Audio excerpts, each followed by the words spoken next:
Halo semuanya, di video kali ini kita akan belajar tentang salah satu widget Flutter. Sebetulnya ini bukan widget gitu ya, tapi ini salah satu hal yang perlu kalian pelajari di dalam Flutter. Setelah kita belajar bagaimana kita menampilkan data dalam sebuah list view ya. Nah, kali ini kita akan belajar tentang networking. Kenapa kita perlu belajar networking? Karena meskipun kita membuat sebuah aplikasi itu di mobile ya, tapi data yang akan ditampilkan di mobile itu bisa jadi ada di dalam sebuah website. Jadi kita perlu melakukan komunikasi antara data yang ada di website tersebut, entah nanti datanya itu ada di dalam sebuah MySQL gitu ya, atau di Firebase, kita perlu melakukan komunikasi. Nah, untuk data-data yang ada di MySQL, maka kita perlu buatkan sebuah web server untuk komunikasinya. Nah, nanti data itu akan diberikan dalam bentuk JSON. Kita akan mencoba hal itu di dalam video kita kali ini. Ya, jadi kita bisa melihat bagaimana networking itu bekerja ya di dalam cookbook yang sudah disediakan oleh Flutter.dev. Jadi di situ ada beberapa latihan yang bisa kalian ikuti. Jadi mulai dari bagaimana membaca sebuah data, bagaimana kita melakukan editing dalam sebuah data, dan juga bagaimana kita melakukan delete di dalam sebuah data. Nah, selain itu yang perlu kita pahami adalah bagaimana kita merubah atau kita memanfaatkan data kita dalam bentuk JSON. Jadi supaya kita bisa membaca JSON-nya, kita perlu mengerti ya bentuknya JSON itu seperti apa. Nah, itu sudah ada juga di dalam dokumentasi Flutter.dev-nya. Kedua linknya sudah saya sertakan di sini, kalian bisa baca nantinya ya. Nah, di dalam cookbook-nya networking sendiri, kalian bisa lihat beberapa hal ini. Jadi dia ada delay data, gitu ya, ada fetch data, ada make authenticated request. Jadi ada beberapa API ya yang membutuhkan authenticated. Nah, itu dia juga memberikan contohnya di sini. Nah, lalu parse JSON-nya juga, send data, update data, dan work with WebSocket. Nah, kita akan mempelajari atau kita akan mencoba hal baru di sini ya berkaitan dengan data dan networking-nya. Sebelum kita masuk, kita harus mengenal yang namanya sinkronus dan asinkronus. Untuk memperjelas, nanti kalian bisa buka di YouTube-nya, ini YouTube-nya Flutter, kalian bisa lihat ya, sinkronus dan asinkronus di dalam Flutter. Tapi secara sederhananya adalah seperti gambar di sini. Jadi, kalau kita melakukan itu secara sinkronus, berarti kita akan melakukan hal seperti ini. Task 1 selesai gitu ya, baru dia akan menjalankan task 2, task 3, dan task 4. Nah, kadangkala kita membutuhkan yang namanya asinkronus. Kenapa? Karena misalnya kita mengambil data di dalam internet, bisa jadi dia membutuhkan waktu yang lama. Kalau kita menggunakan sinkronus, maka kita akan menunggu gitu ya. Tidak akan terjadi apapun, tapi kita akan menunggu. Jadi bisa jadi user itu akan merasa bahwa program kita itu tidak berjalan. Nah, karena itu kita menggunakan asinkronus. Jadi pembacaan data yang membutuhkan waktu yang lama atau menampilkan sebuah image, kita jalankan di asinkronus. Jadi task 1, 2, 3, dan 4 itu akan dijalankan bersamaan gitu ya. Jadi dia bisa membutuhkan waktu yang lebih singkat di sini. Jadi kalau kalian masih kurang paham dengan teori dari sinkronus dan asinkronus, saya sarankan adalah kalian melihat dulu di YouTube Flutter ini. Ini sudah cukup jelas untuk menjelaskan sinkronus dan asinkronus, karena sistem sinkronus dan asinkronus baik itu di mobile, di website itu sama, tidak ada bedanya ya. Nah, di program kita ini nanti kita akan membagi menjadi 3 file. File yang pertama adalah file untuk service ya, jadi semua servicenya nanti kita akan masukkan di situ. Lalu kita juga akan punya file dalam bentuk data class ya. Lalu yang ketiga adalah main-nya, jadi tampilan dari UI-nya kita seperti itu. Oke, kita langsung ke demo.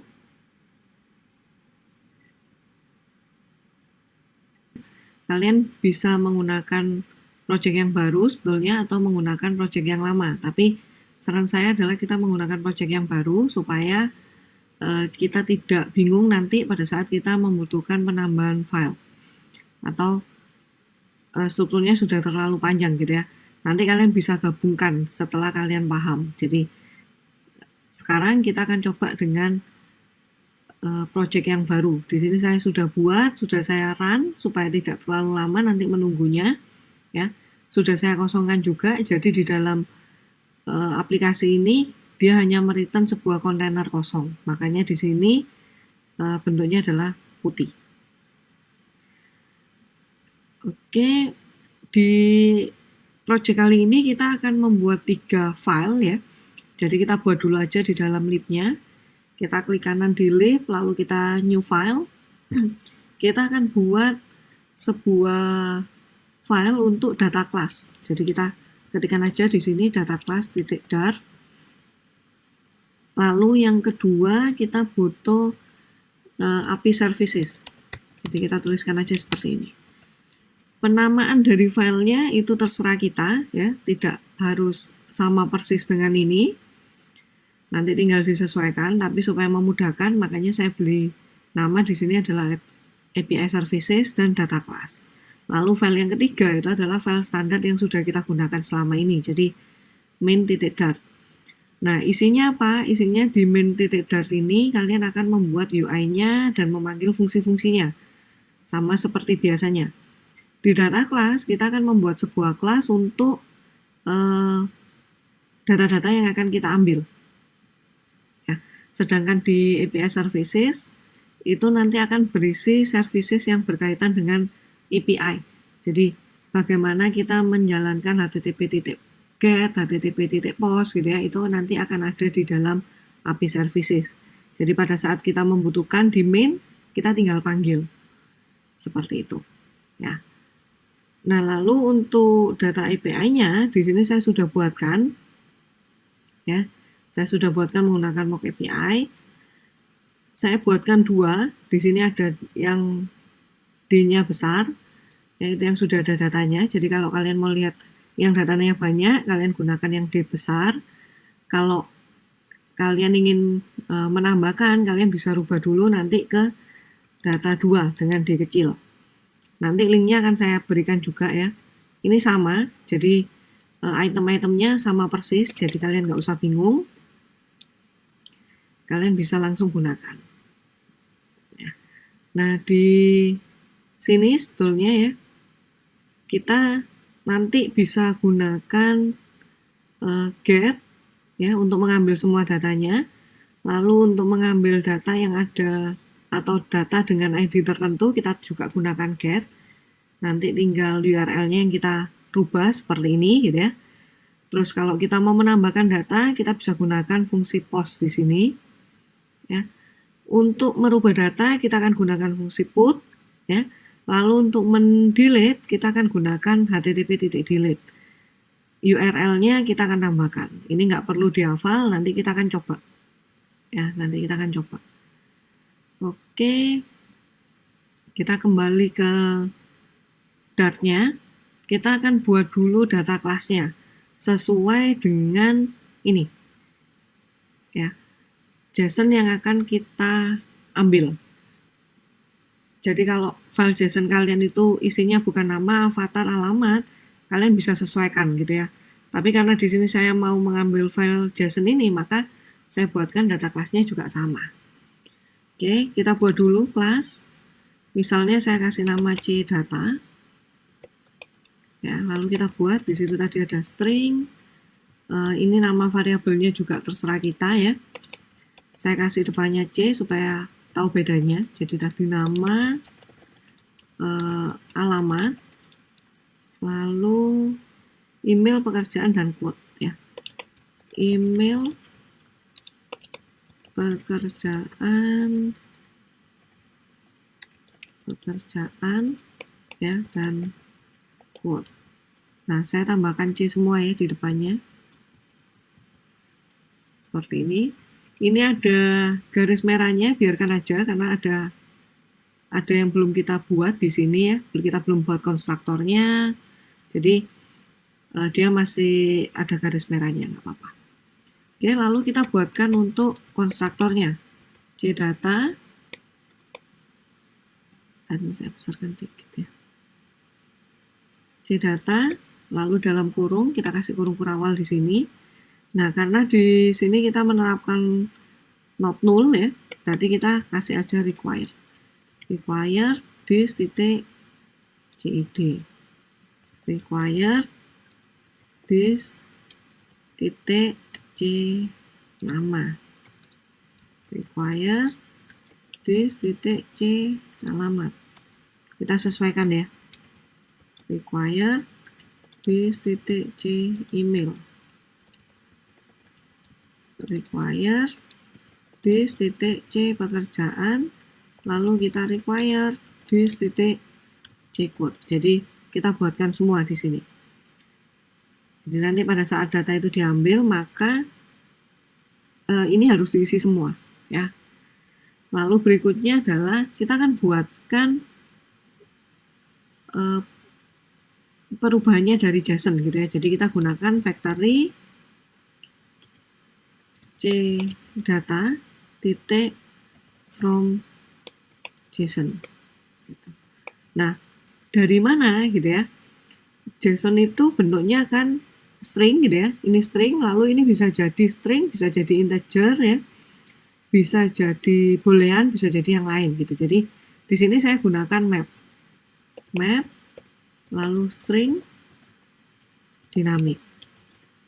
Sebetulnya kita bisa gunakan string karena di sini tipe datanya semua string ya, tapi saya gunakan dinamik aja supaya nanti kalian bisa gunakan juga untuk yang lain. Ya, JSON, lalu kita tinggal return. Return CData. Apa yang mau kita return di sini? Ya, semuanya gitu. Jadi CID saya isi dengan apa? Dengan JSON ID. Lalu C nama kita isi dengan JSON nama. C alamat kita isi dengan JSON alamat. Nanti saya jelaskan ya. C email kita isi dengan JSON email. Lalu C pekerjaan saya isi dengan JSON pekerjaan. Lalu C code saya isi dengan JSON code. Seperti ini. Saya format dokumen dulu. Nah, tampilannya seperti ini. JSON ID, alamat, nama, email, pekerjaan, dan code gitu ya. Itu dari mana? Dari sini. Jadi ini harus sama. ID, kalau di sini kita ID, ya ini harus ID gitu ya. Di sini nama, ini harus nama. Di sini alamat, ini harus alamat gitu. Jadi di sini kita ambil. Jadi nanti yang diterima di sini adalah dalam bentuk JSON, lalu kita convert dia ke dalam bentuk CData. Jadi sebuah objek CData ini. Jadi nanti kalau kita mau pakai, kita tinggal CData titik CID gitu ya. CData titik C nama. Nah, itu fungsinya dari file ini. Oke. Ya, data class kita simpan dulu. Di sini sudah semua kita buat. Ya. Lalu kita masuk ke API services-nya. Ya. Apa aja yang kita buat di sini gitu ya. Kita buat dulu class service. Kita buat class service. Nah, di dalamnya kita akan buat untuk mengambil keseluruhan datanya. Nah, untuk mengambil keseluruhan datanya, kita akan gunakan yang namanya async await. Nah, di dalam async await, kita gunakan yang namanya future. Jadi kita gunakan future list ya C data. Kenapa kita gunakan list? Karena data yang mau kita ambil ini keseluruhan ini gitu. Jadi ini masing-masing ini kita bentuk dalam CData, lalu karena ada banyak gitu ya, berarti kita masukkan ke dalam sebuah list. Jadi future kita akan bentuknya adalah list CData gitu ya. Lalu kita kasih nama. Misalnya kita kasih nama adalah get all data gitu ya. Get all data, lalu kita assign. Nah, assign, lalu kita akan lakukan await. Kalau ada assign, kita butuh await-nya gitu ya. Nah, apa await-nya? Kita pakai respon, kita kasih await, kita gunakan HTTP GET. Jadi karena kita mau mengambil datanya ya, kita gunakan HTTP GET. Nah, yang di GET dari mana? Yang di GET kita masukkan melalui URI parse. Nah, URI-nya kita ambil gitu nanti. Nah, ini nanti linknya saya kasih ya. Kita tinggal masukkan di sini. Sorry, sebentar. Ini jangan lupa titik koma ya. HTTP merah karena kita butuh tambahan ya, butuh importnya ke nggak ada, kita tambahkan aja import, kita ketikkan HTTP. Nah, kalau belum ada, kita perlu tambahkan dependensinya dulu, dihapus, kita tambahkan dependensinya. Bisa dengan Ctrl+Shift+P ya. Ketik aja dependensi. Jadi kalau kalian sudah install PubSpec ASIS-nya gitu ya, kalian bisa temukan ini. Ya. Bisa add dependensi, kita ketikkan HTTP. Nah, di sini dia akan proses untuk add. Ya, dia kan sudah dapat untuk versi yang terbaru 0.13.4. Jadi kita tunggu aja sampai dia selesai. Oke, pada saat selesai kalian bisa coba lagi untuk import http.dart. Nah, ini sudah ada ya, http.dart. Nah, karena akan kita panggil, kita tambahkan http di sini sesuai dengan ini ya. Nah, responnya di sini kita lihat kenapa. Oke, kita buat ini final ya, karena dia juga nggak akan berubah di sini. Oke, lalu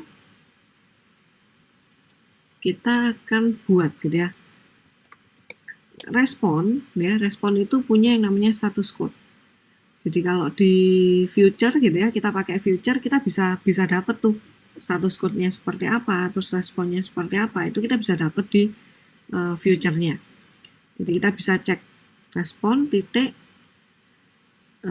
status code gitu ya. Nah, ini di sini ada ya. Kita bisa gunakan yang lain, tapi kita biasanya gunakan status code.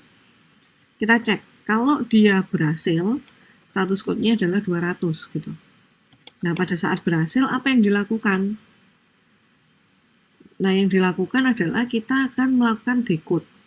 Ya, kita akan melakukan decode. Decode-nya apa? Kita akan dari sini ya, dari sini. Ini ada responnya. Nah, responnya ini yang akan kita decode ke dalam bentuk JSON. Jadi kita bikin aja, misalnya list. Saya buatkan JSON response ya. Lalu saya JSON decode.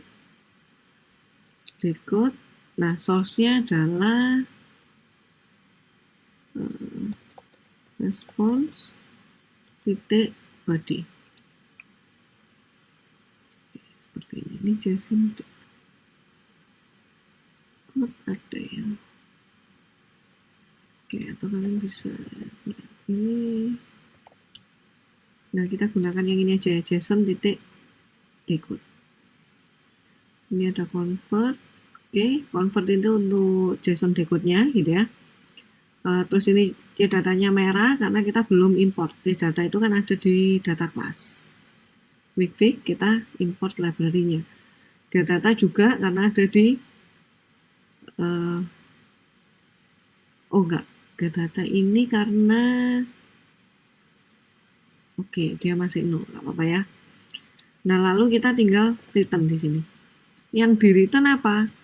Yang di return adalah hasilnya gitu, tapi kita mau dalam bentuk list di sini ya, kita mau bentuk list. Nah, jadi kita akan gunakan mappingnya lagi gitu. Jadi JSON response titik map ya, JSON response ini kan hasil decode-nya, map, terus kita taruh ke data, lalu kita buat adalah C data ya, C data sebentar, C data from JSON. Tadi kan kita sudah buat mappingnya ya, jadi kita ambil dari from JSON, lalu di sini adalah data, kita arahkan ke list di luar ya, titik tulis. Nah, seperti ini. Jadi from JSON itu kita ambil dari data kelasnya ini. Ya, di sini kita sudah gunakan mapping JSON-nya. Nah, di sini kita tinggal panggil C data from JSON ya. Data dari mana? Dari sini. Nih, ya. Kita masukkan lalu tulis gitu ya. Karena di sini ada mapnya. Oke, kalau dia tidak berhasil, maka kita lakukan apa nih gitu? Kita bisa throw misalnya ya, kita gunakan exception. Dia akan tuliskan fail to load data. Jadi ada banyak di sini exception yang bisa kita gunakan ya. Jadi kalau dia nggak berhasil, dia akan tampilkan ini fail to load data. Oke, seperti ini ya. Jadi data kelasnya sudah kita bentuk. API services-nya untuk membaca seluruh data sudah kita buat juga di sini. Lalu kita ke main.dart-nya. Ini saya tampilkan lagi main.dart-nya.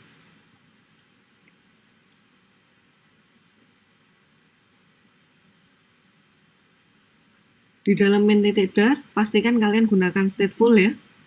Pastikan gunakan stateful dulu supaya nanti nggak merubah-rubah pada saat kalian sudah bikin ya. Kalian pastikan stateful. Lalu yang pertama perlu kita buat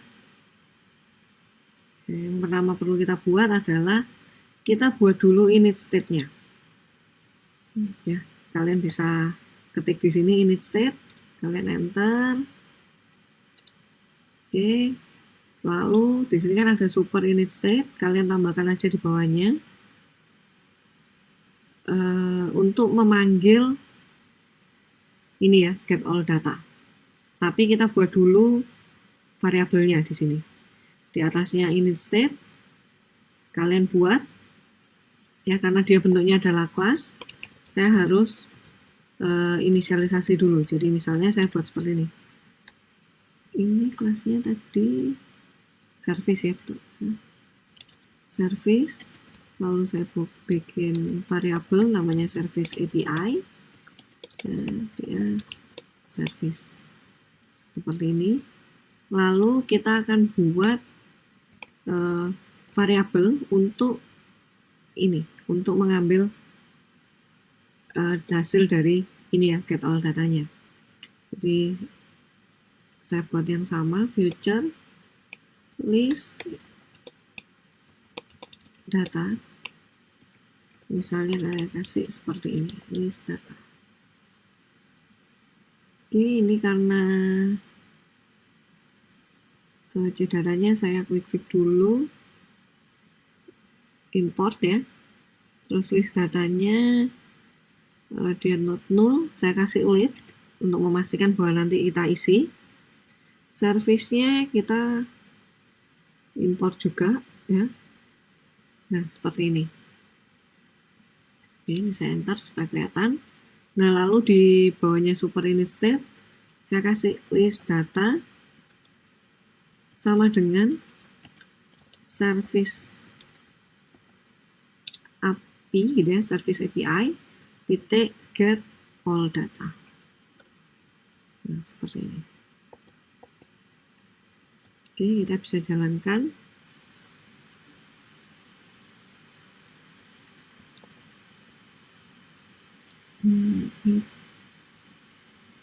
Sebentar, ini tampilannya hitam. Oke, kita lihat dulu ya. Output nggak ada masalah, kita lihat lagi. Oke, ini karena saya ubah ya, tadi dari stateless saya ubah ke stateful. Jadi di sini kalau langsung kontainer berarti dia kan nggak ada apa-apa ya, nggak ada isinya apapun gitu. Jadi ini saya rubah dulu ke material app ya, material app. Lalu home-nya saya isi scaffold,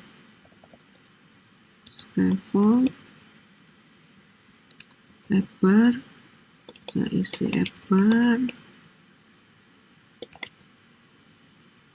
X,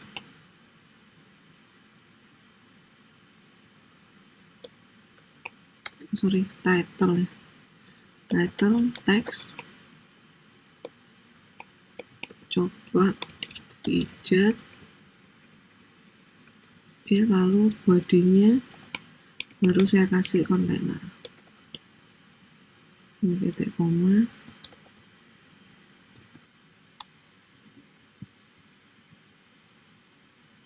Di sini sudah nggak ada masalah, kita tinggal tampilkan ke dalam kontainer yang sudah kita bikin di sini. Ya. Nah, di sini mungkin kita akan gunakan card aja ya. Kita akan gunakan list view builder di sini. Jadi kontainer child. Ya, di dalam child-nya kita akan panggil. Jadi karena tadi kita itu berasal dari future ya. Jadi kita panggil di sini future builder. Lalu tipenya apa? Ini sama dengan yang sudah kita buat tadi. Jadi, kalau kalian lupa, kalian lihat lagi ya, tipenya apa future-nya gitu. Nah, di sini kita isi ini, future dan builder-nya. Jadi future-nya itu adalah ini ya, list data yang sudah kita panggil tadi. Lalu builder-nya di sini kita kasih ya, ada konteks dan ada snapshot. Snapshot ini variabel, biasanya kita gunakan snapshot untuk menandakan bahwa ini data yang kita ambil gitu ya, data yang kita terima gitu.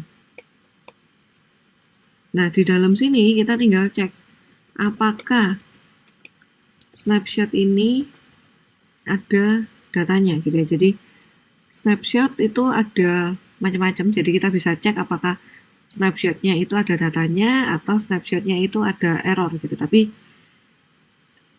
ada programmer yang terbiasa menggunakan hash error gitu ya, pengecekannya dulu. Ada yang lebih terbiasa dengan hash data. Kalau saya lebih terbiasa dengan hash data. Jadi kalau snapshot itu ada datanya, maka yang kita lakukan adalah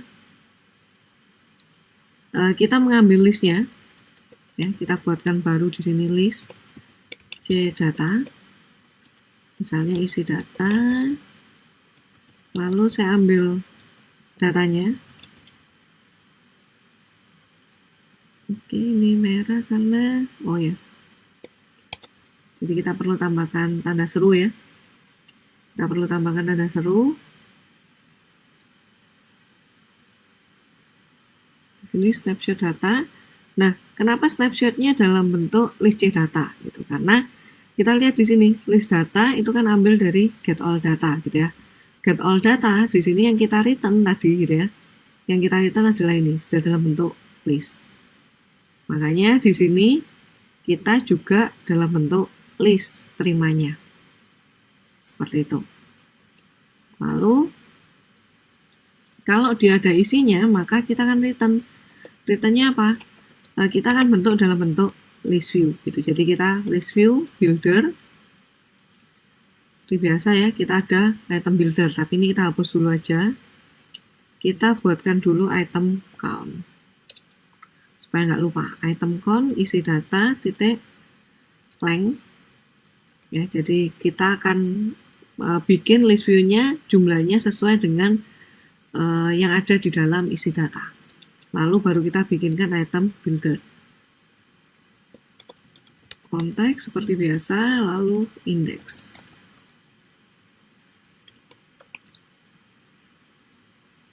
Oke. Ini titik koma ya. Ini oke, nggak apa-apa itu nanti dia akan terbentuk gitu ya. Tinggal kita lakukan apa nih yang mau kita bikin di sini gitu di dalam item buildernya. Misalnya saya mau bikin dia adalah list style. List style, lalu kita nggak usah panjang-panjang dulu ya, kita coba dulu misalnya dengan title-nya kita kasih text, isi data, index, lalu apa yang mau kita tampilkan, misalnya C nama. C nama. Nah ini dia sudah menampilkan gitu ya. Nah jangan lupa if-nya di sini kita kasih else. Else, baru kita cek. Kalau snapshot-nya itu error,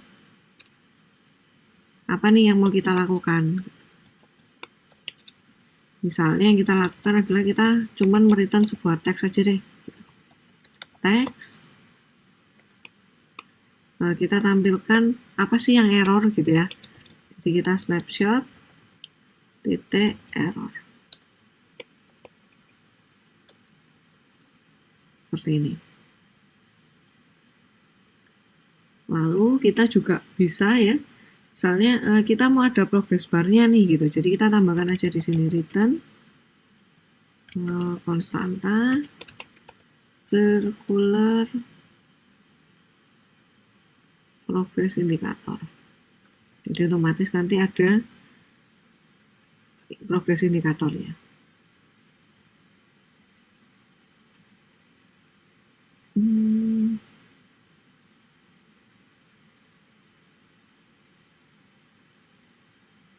Bentar, kita lihat dulu ya, ini kenapa error.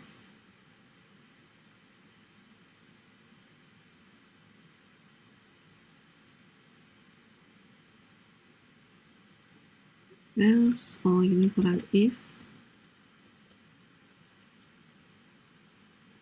Nah, di sini tampil ya. Ini nama-nama yang ada di sini. Jadi kalau kita lihat ini George Romaguera gitu ya. Di sini juga George Romaguera, Darla Wons, Claudia Lowe gitu ya. Ini nama-nama yang ada di sini. Kita bisa percantik, bisa aja misalnya list style ini kita kasih kita refactor ya. Kita wrap with widget, kita kasih dia adalah sebuah cut supaya lebih bagus gitu. Supaya ada jaraknya. Lalu kita gunakan apa? Misalnya saya kan punya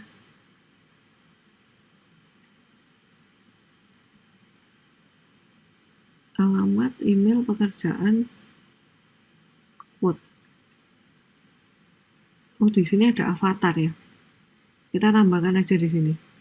String C avatar. Jadi avatarnya bisa kita ambil sebetulnya kan. Require this titik C avatar. Kalian tambahkan ya. Jadi tadi kelupaan. C avatar, JSON di sini avatar. Oke, kalau sudah ditambahkan ini di save, jangan lupa. Lalu di main dart-nya kita akan tampilkan avatarnya ya. Leading, misalnya kita mau gunakan circle avatar nih gitu. Kalau misalnya kita tampilkan sebuah data user gitu ya, biasanya kan fotonya itu dalam bentuk bundar-bundar atau circle gitu ya. Nah, kita bisa gunakan tuh circle avatar. Terus kita tinggal bilang background image-nya adalah network image. Jadi kita gunakan network image karena dia bentuknya adalah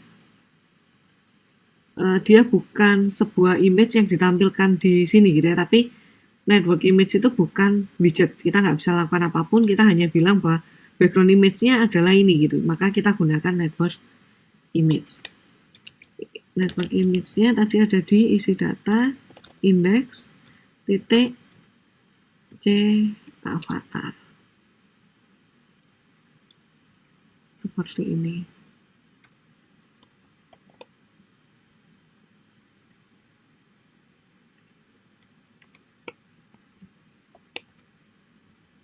Nah,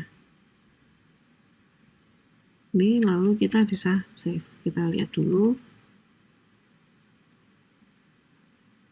Null function of string. Oke, kita lihat di sini mungkin ada yang salah ya.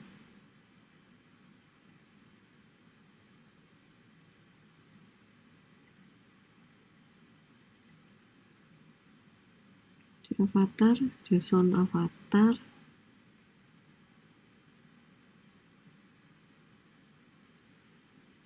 nama avatar, alamat,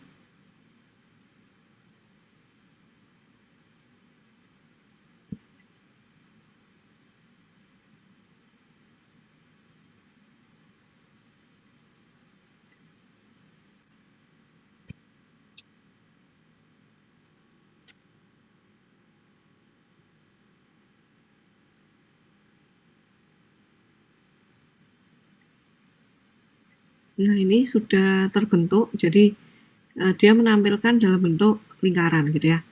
Nah yang biru ini dia belum selesai load, tapi dia sudah bisa ditampilkan, jadi tampilannya sudah keluar. Cardnya ini ya, kelihatan. Nah ini bisa kalian geser seperti ini. Lalu misalnya saya mau nambahkan yang lain nih, atau misalnya saya nggak mau dalam bentuk list style, tapi saya mau gunakan card, nanti saya susun sendiri gitu ya. Di dalam card saya bentuk kontainer, boleh nggak? Boleh aja gitu. Misalnya ini saya tambahkan lagi, subtitlenya adalah isi data, index, titik, c,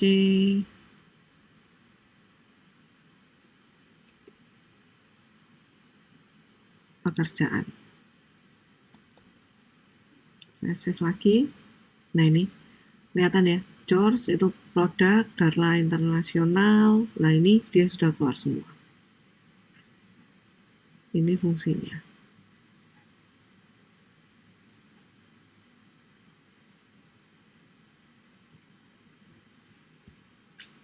Untuk menampilkan data sudah semua di sini ya. Jadi kalau kalian masih ada yang error, mungkin kalian bisa back lagi, kalian perhatikan lagi detail-detailnya, mungkin ada yang kurang.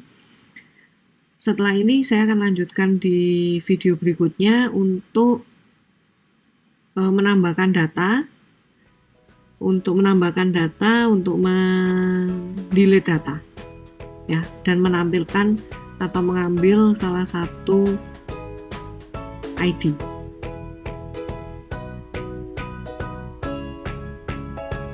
Oke, terima kasih semuanya sudah mengikuti video ini untuk membuat sebuah list data ya. Tetap dilanjutkan untuk video yang berikutnya untuk delete, get ID gitu ya. Itu ada di video berikutnya. Oke, terima kasih semuanya.